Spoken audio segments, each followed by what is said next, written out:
Hi there, I'm Chris McDonald. I'm a licensed clinical mental health counselor supervisor in North Carolina in the US. So I wanted to be a part of this, my little therapy box online conference. I thought this would be exciting, another opportunity to talk to more people out there about compassion fatigue. So I'm going to be talking about understanding compassion fatigue and overcoming, as well as some prevention. I didn't put the prevention in the title because that would have been too much, but I always feel if we can prevent something difficult like that, it's better to try to do that than to try to backtrack, right? And try to overcome. And that's always more challenging when you do that. So, without further ado, give me 1 second and I can share my screen. Give me 1 minute here.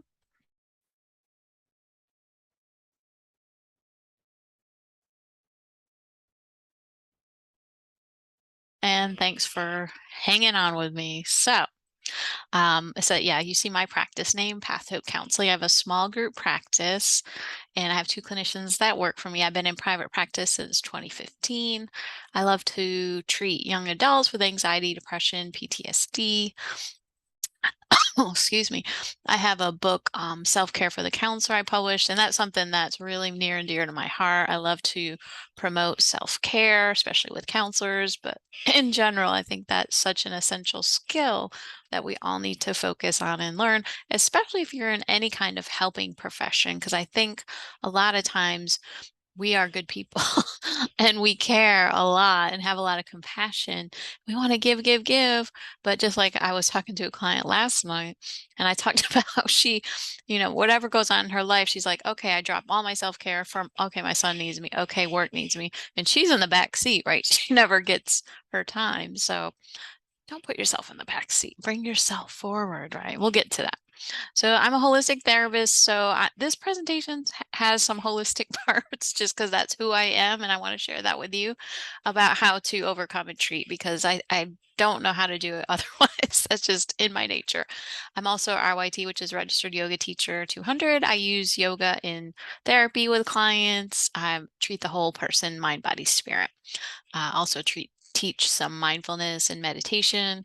And if we have time at the end, we're going to do a little hands-on thing to help you learn some of these skills as well. I also am certified in brain spotting, which is a modality to help treat trauma. It's using the visual field to connect with trauma in the brain. That's the short version. But that's something I love and am passionate about as well. I'm also host of the Holistic Counseling Podcast. And with this podcast, I talk about lots of holistic ways that clinicians can use to help them in therapy. And we talk about private practice building and self-care. So that also has that. So that's a little bit about me. So what are the objectives? So this is kind of where we're headed. I might have added a few more things in here than are here, but there's so much to go on. Of course, this could be a whole course, right? So we're going to kind of condense this for you, shortened version, just a little bit of an overview in case you're not familiar with some of this, or if you're looking to figure out ways to overcome or prevent. So looking at that. Um, so I'm going to get into the definition about that a little bit. What are the signs? So, what are your red flags? So, that's the key, right? We have to have that awareness in order to help ourselves. Just like with if you're a therapist with clients we work with, they have to know what is the problem before we can move forward. And once you can kind of tune into that, and for me, I come from a somatic perspective. If you can tune into your body to say, what are my signs that I'm off, right? That something's not right, but listen, right? I also teach about using intuition. So, what does your intuition say? And sometimes that takes a little bit of inner work to take some time to sit back and make sure that you're taking that downtime and not go, go, go. So other known signs, so you might have heard some of the common ones, but I'm going to share some other lesser known things that a lot of people don't talk about. You might not have heard of. Who is more at risk? Some strategies for overcoming. Like I said, I got some ideas for you that could be helpful, as well as the prevention piece. To me, that is just the most important part of this to try and get these things set up so you're not in that space of, oh my God, I have compassion fatigue and I don't know how I'm going to continue in my job or personally, and I'm a mess right now. So hopefully we can get you to the place where you can work on that. And of course, talk about the importance of self-care, one of my favorite topics of all time. So, all right, let's break it down. So what is compassion fatigue? So you might have heard vicarious trauma. They kind of go hand in hand. So it's the negative, it's the emotional state that you feel from helping others at work. And again, the helping professions are most at risk. Counselors, crisis advocates, social workers, police officers, any first responders can be at risk with this. And to me, it can be sometimes more of the PTSD symptoms. I call it lighter PTSD, not to minimize, but just that it's not as severe and long lasting as regular PTSD. And just to give you a quick story about this, how this has happened to me, I have a client whose husband was killed in a car accident. And this car, she was telling me he was going slower, and this car hit him from 70 miles per hour from behind. And, I'm listening to this and, she's telling me what happened and a lot of details on that, which probably wasn't, I don't know if that was helpful for her because that could be traumatic for her too, right? That vicarious trauma. And I didn't really realize how it impacted me till I was driving in the same spot on the highway near me. And I started to get panicky and like just felt high anxiety, which, sometimes I'll get anxiety driving, but nothing like this. This was just heart racing. And I'm just like, what is going on? And I thought back, yeah, this is really bothering me more than I thought.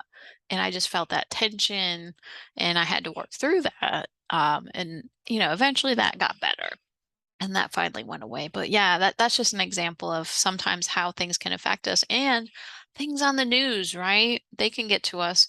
And the danger part, like we had a shooting in Raleigh, unfortunately, recently.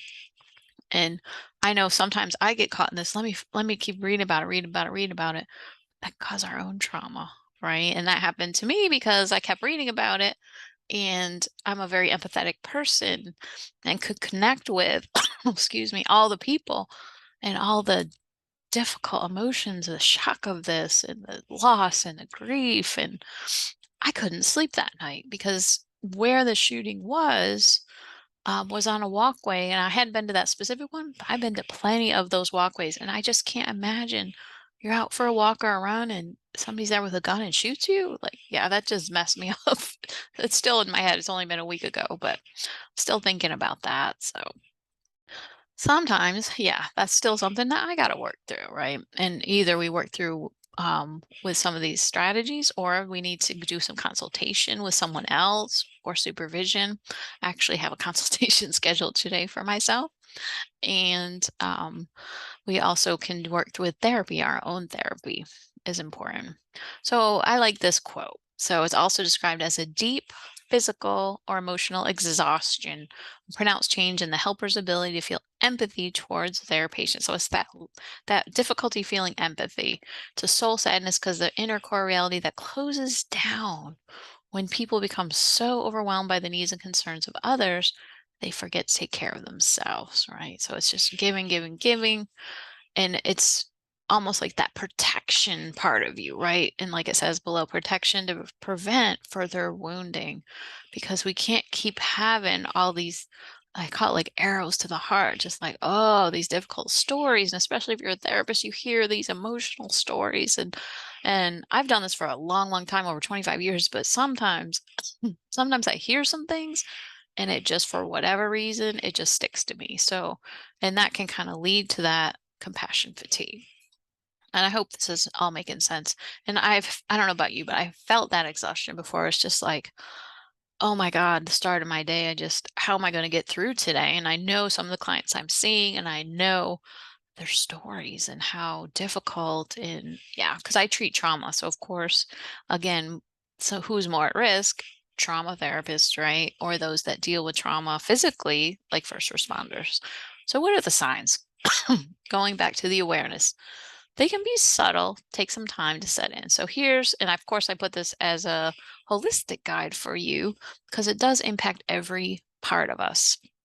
Physical exhausted, like we talked about, headache, sometimes it can be other physical symptoms, stomach, lack of appetite. Some people might eat more, just like with depression, that, it just depends on everybody's individual body and how it responds.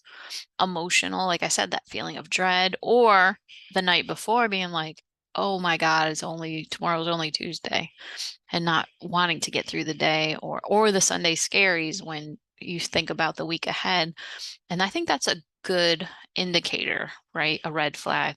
So on Sunday night, just check in with your body, just check in with your emotion. How do I feel before the start of the week? Are you jazzed up, energized, let's go? Or are you like, oh, can I call into sick tomorrow? Again, that reduced empathy, less enjoyment. Maybe you start out this career like, woohoo, let's go. But now you're kind of like not recommending it to people. That's a big sign, isn't it? A behavioral. Okay. So that's another piece of this. Oh, sorry. And let me go back. Hang on one second. Hang on. Previous. There we go. Okay.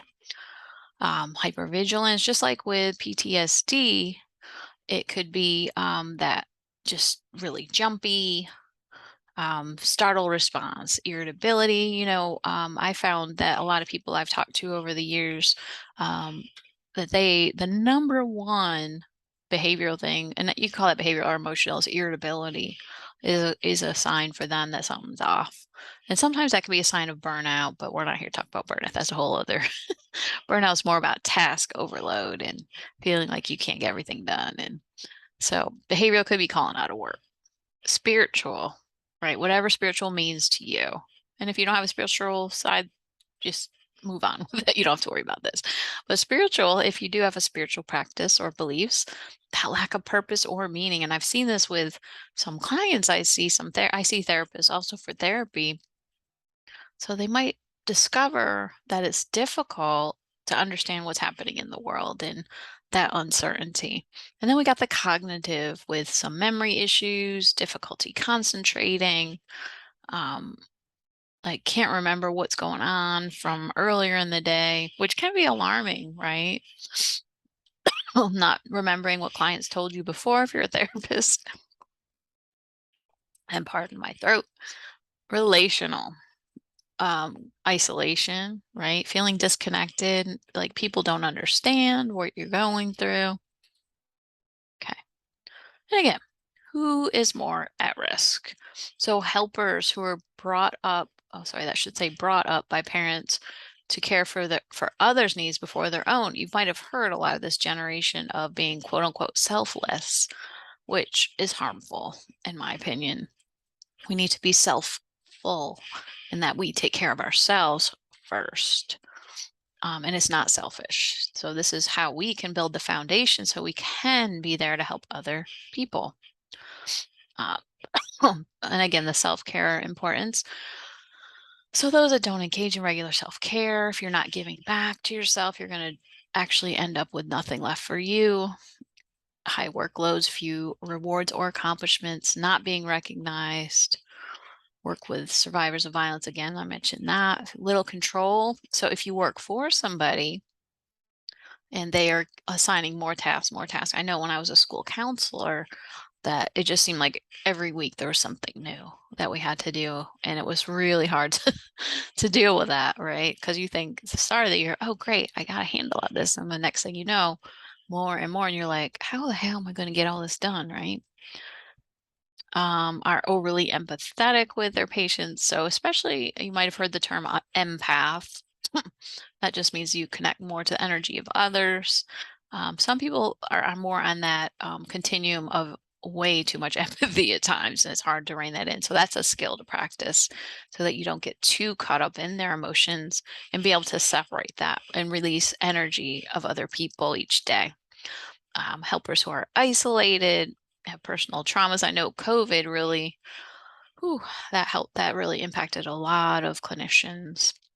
If you have prior traumas, right, you're more at risk, of course, because, especially if it's unresolved and you could be triggered by other people's trauma.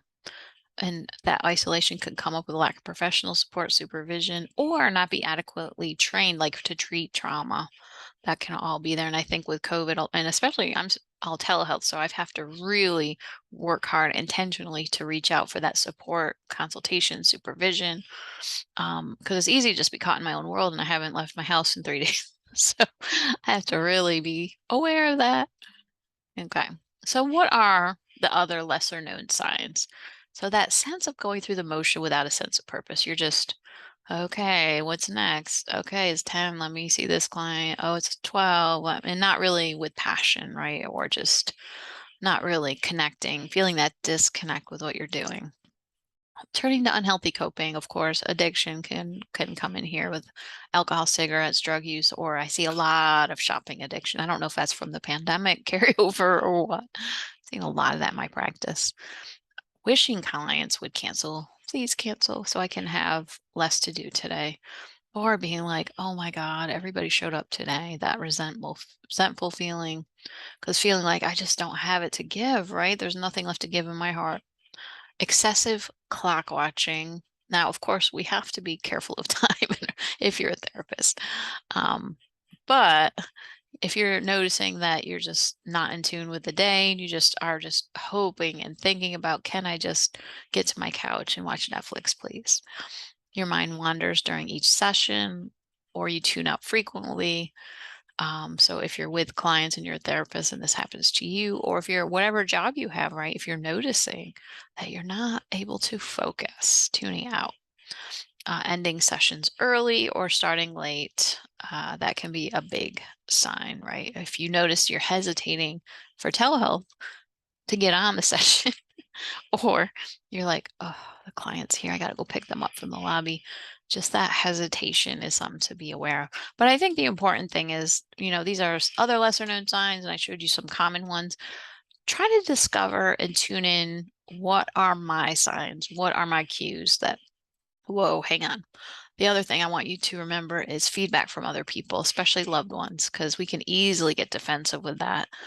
But if you're really listening and you hear from people that, wow, you seem kind of off, you seem like you're tired or you're more irritable. So listen, right, without that defensiveness. That's hard to do sometimes. All right. So now we talked about what it is, the warning signs, other known signs. How do we overcome this? So let's say you're coming to this workshop today because you're like, oh my God, that is so me. I don't have that empathy. I have that exhaustion, all those signs. What do we do?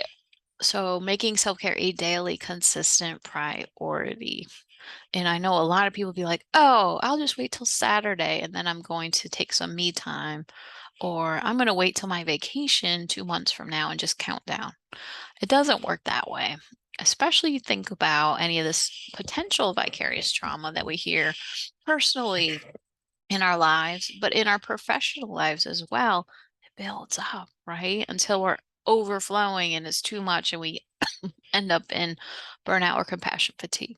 So a daily consistent practice. So it can't be just once in a while. It has to be every day. And again, I'm not talking hours, right? These are small things you can do throughout your day, your work day, or on the weekends. So finding those ways that work for you. And I know not these don't work for everybody. So practice. If you haven't done any of these, give it a go. See what comes up for you, how that feels. Meditation and mindfulness and breathing can help calm that nervous system so that can bring you back to that more homeostasis in your body. Consider taking time off depending on how bad it is. Think of that continuum, right? So I have some compassion fatigue, but I'm okay, to mid-range to like extreme. It's like I can't do another day, right? And if you're there, you might want to consider this, especially if you're a therapist or a psychologist, because we have it's an ethical imperative that we don't work what's called impaired, which means that we have too much emotionally for ourselves to really be effective with clients. And disconnect from work, totally shut it down. And I know the problem is with technology that we can be roped in all the time. I know I have a private practice, so I have my phone with me all the time. It's too easy, right? And email, if we check email too much, it's just constantly. And this is the danger of my phone, right? Even while watching TV. Let me just check. No, don't do it. Have those disconnects. Creative outlets. I know for me, I went to a wine and paint class last week, which was awesome. But I get in the flow. For me, I'm just painting and following the directions and picking colors, and it's just soothes me, right? But also, if you haven't done any of these things, just try, just see what works. If something sucks, move on, right? Knitting for some can be meditative. I've never done that. Or creating music. Think about what is a way you can be creative. And it could be maybe it's just decorating your house. I have one client who that's just her therapy sometimes too, that supports her. And she just loves to get new things and decorate her house. Or just for the holidays, that's something that was therapeutic for her. Find ways to move your body daily, especially if you sit a lot with your job or you're working on the computer, right? It's very important to, get up. I try to get up every single hour and move, do something, do a stretch, do a yoga pose, walk around my house, go outside for a moment just to kind of reset myself. And of course, seeking personal counseling when needed. We all need to look out for ourselves. We all need counseling at some point, and it's okay. Giving yourself that permission, advocating for changes. So if you work for someone, you must be on into this of avocation, right? So advocating, I don't know if that's a word, advocating for yourself. So let's say that you notice that feeling of, oh my God, they're adding more and more. And I apologize. I'm just getting over sinus infection. Excuse me. But speaking up, and that I know that can be scary, and I had to do that in the school system, but that's what matters, right? Is that you're looking out for yourself. And for me, I couldn't see students because of all the other tasks they were giving me. So I had to speak up, I felt. It wasn't always easy. I had to do what I had to do. Can you do different hours, less hours? Can they take one project off of you so that you can focus more? And of course, if you're able to change jobs, if it gets to that point, I apologize for this. Ugh. Um, but sometimes you gotta do what you gotta do. I left the school system because that last year was hellish for me, and it just got to the point that my mental health was affected. I couldn't do it anymore. And let me just grab some water. Um, Schedule in vacation or staycation every few months.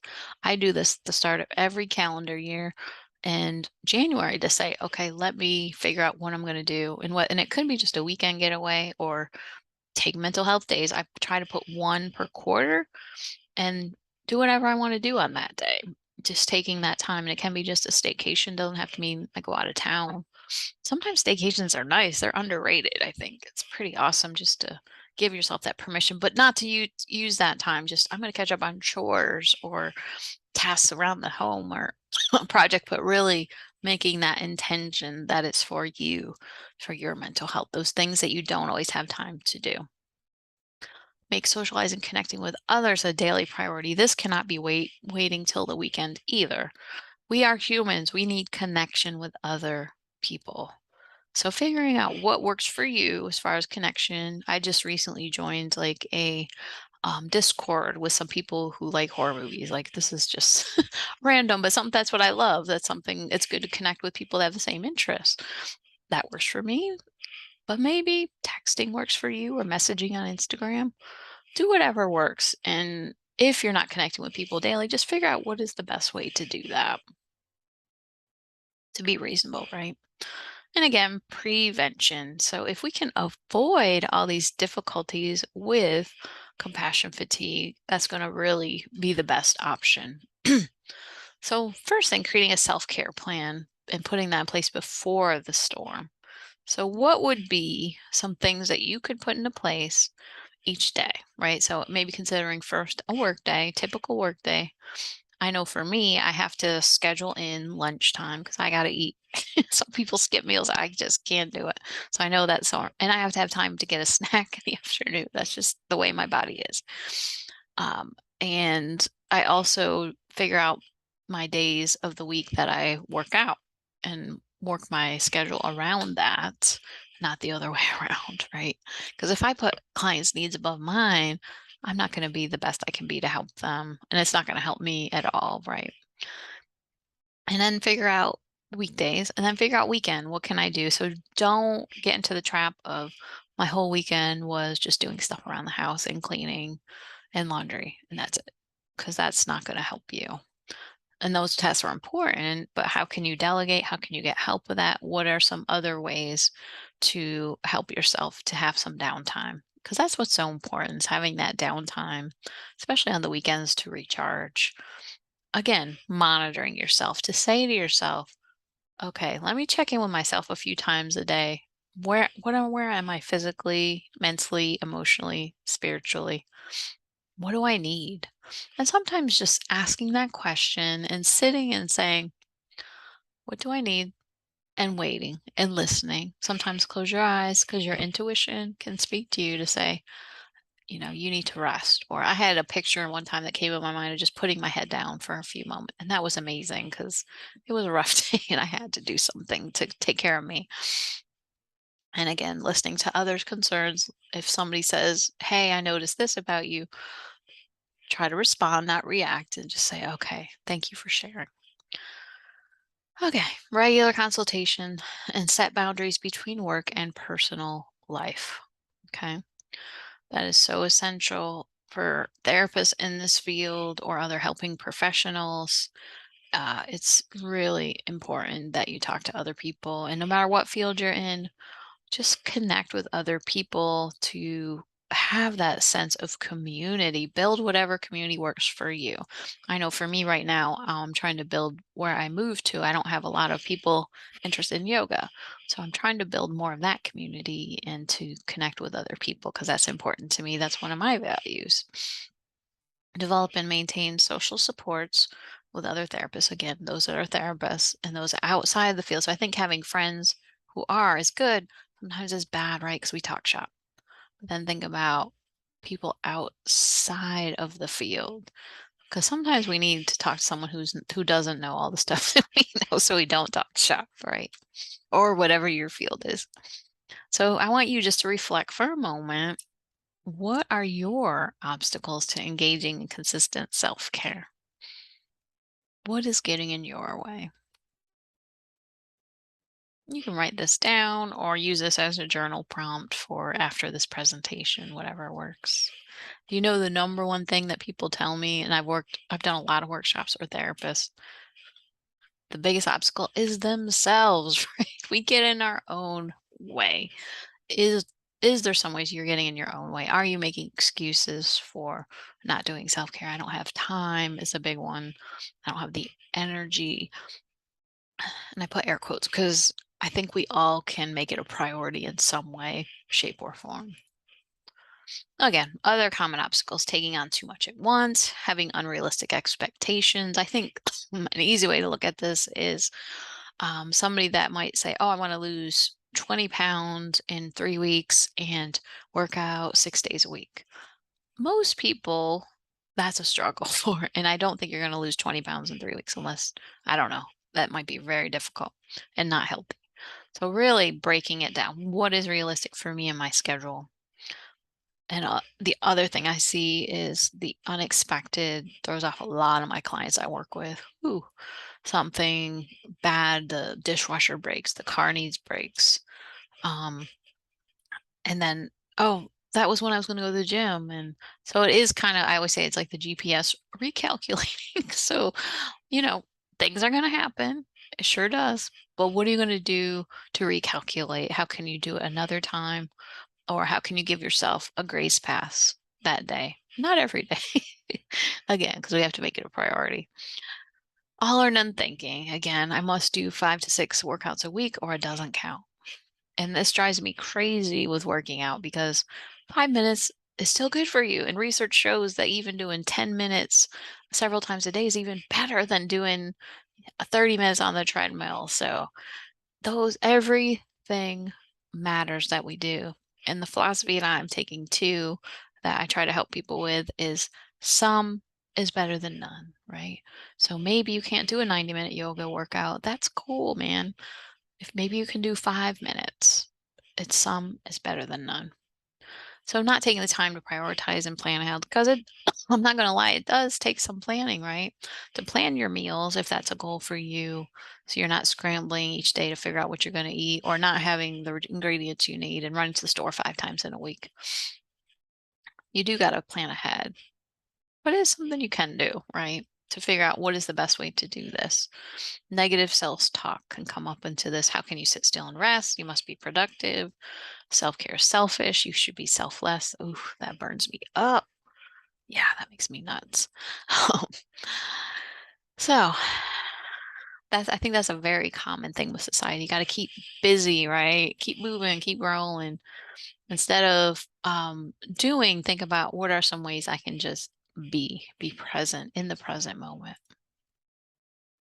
And again, the consequences of not engaging in these practices, low energy, that irritability, problems in relationships, so many things, health issues can come up for us if we're not addressing it so many different ways. Okay.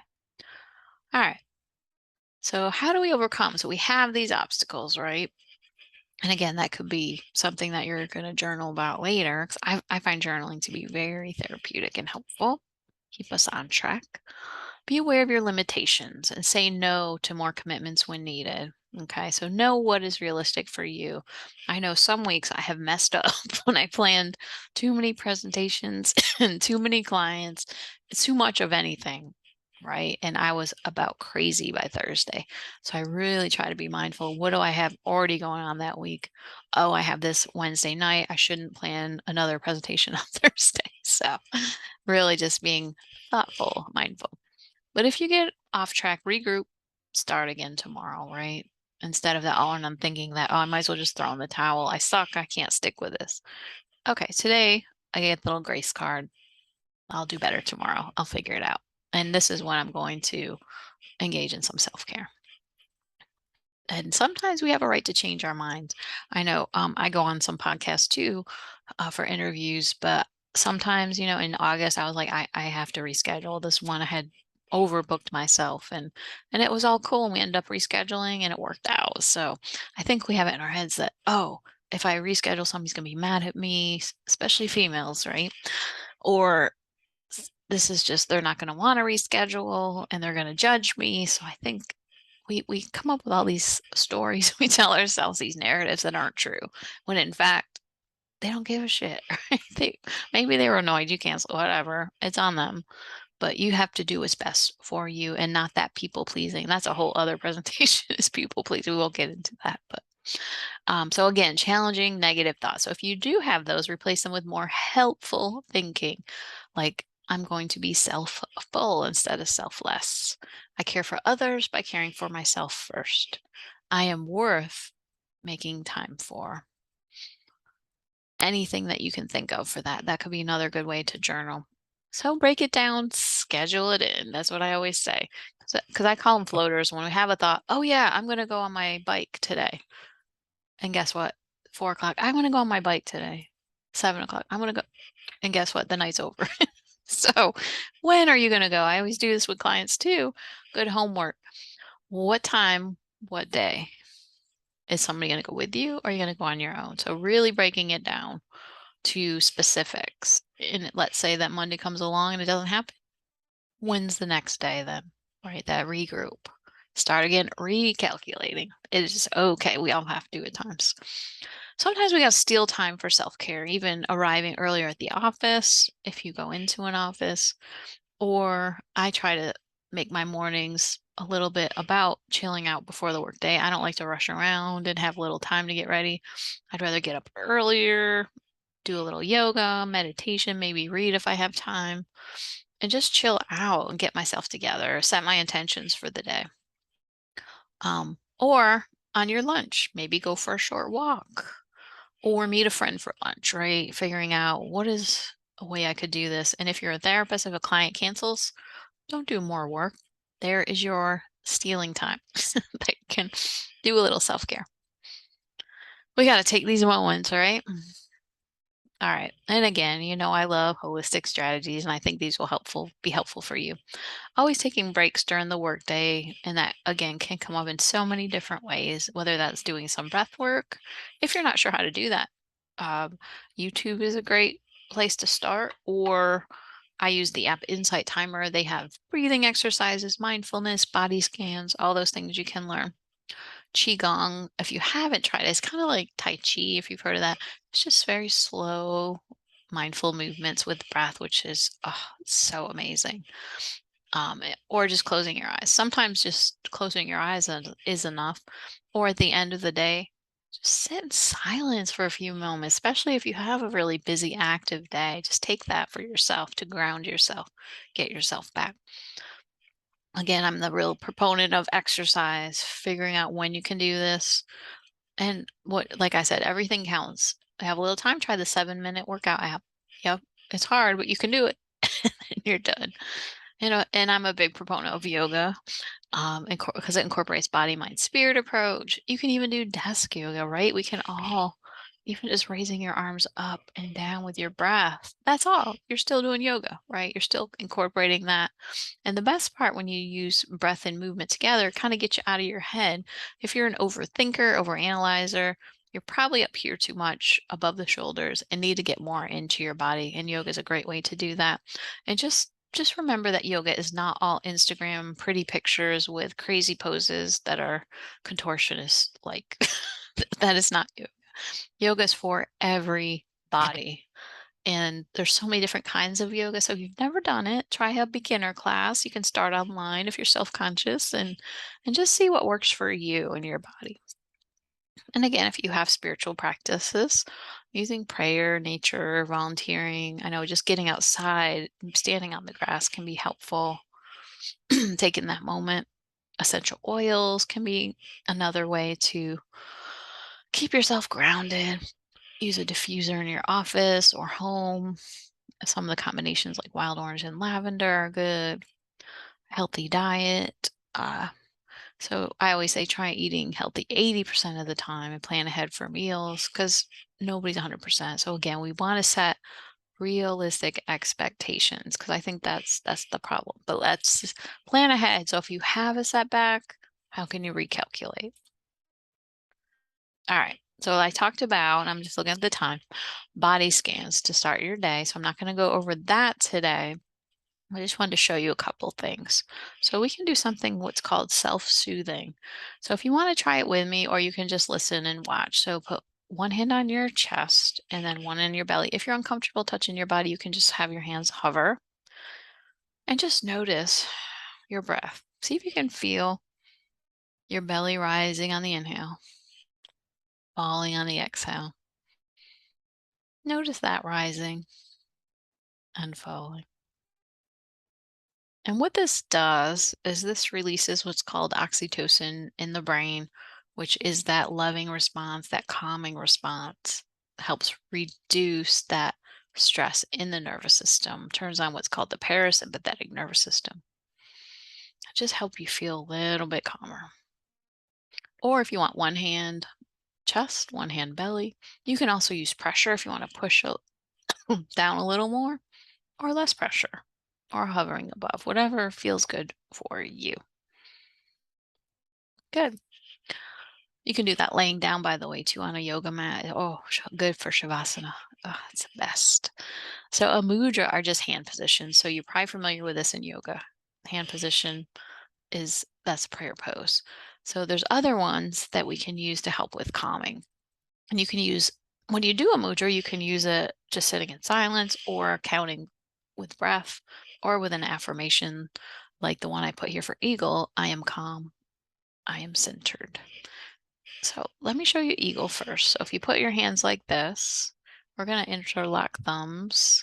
So your palm should be facing your body, outside of your hands facing away. And then we're going to go to the chest and just hold that there. And again, we're just noticing breath. You can use pressure again, or if you want to do a little self massage, do some circles, see how that feels, and the other way. You can also inhale, hands away, exhale. to the chest.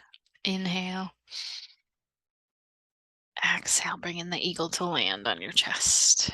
You can also tap gently, so going from left to right. And this is soothing for the nervous system. It's one of my favorite mudras. And then settling. You can also say to yourself, I am calm, I am centered, I am relaxed. And with a mantra, you can say that quietly in your mind, but just repeat it over and over. I am calm, I am centered, I am relaxed. All right, cool. Good job. So Boo Mudra. This is a grounding one. So if you make the peace sign, ooh, hello, there's my camera, and then touch your ring finger, pinky finger to your thumb, you got Boo Mudra. So this one you can do with both hands or one. And if you're seated, go ahead and put that next to your body on the chair, or if you're seated on the ground, try it with one, and then try it with the other one, and just notice. If sometimes two is too much, you can just do one hand. Close your eyes and just connect, feeling that grounding sensation in your body, just noticing, focusing on your breathing for a moment. And inhale for a count of 4, hold for 4, and exhale for 4. One more time, inhale 4, hold for 4, exhale 4. And a mantra for this could be, I am grounded, or I am here. Say that again in your mind. I am here. You can release that mudra, open your eyes if they're closed. Take a look around where you are right now. Just kind of notice where your room is and reorient yourself. Just tune in for a moment. Notice, how do you feel after doing that? Self-soothing, couple mudras and breath. How's your energy? How's your emotion? Just tuning in any sensations that might have come up in your body for you. Awesome. Okay. So let's see, I did the timing right. Yes. And again, I could have talked more, but keeping it in with the guidelines for this online conference. This was a pleasure being here.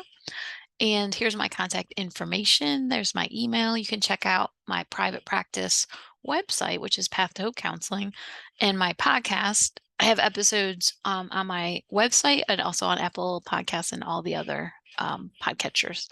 And I have a Facebook group for therapists called Holistic Counseling and Self-Care. It's a very supportive, drama-free group, and you can learn a lot in there. And I also have an Instagram, and I just started a TikTok, so that's brand new. It's Holistic C Podcast, so that's in its infancy. I'm kind of enjoying making those videos. So take care, and I hope you found this helpful. Have a great day.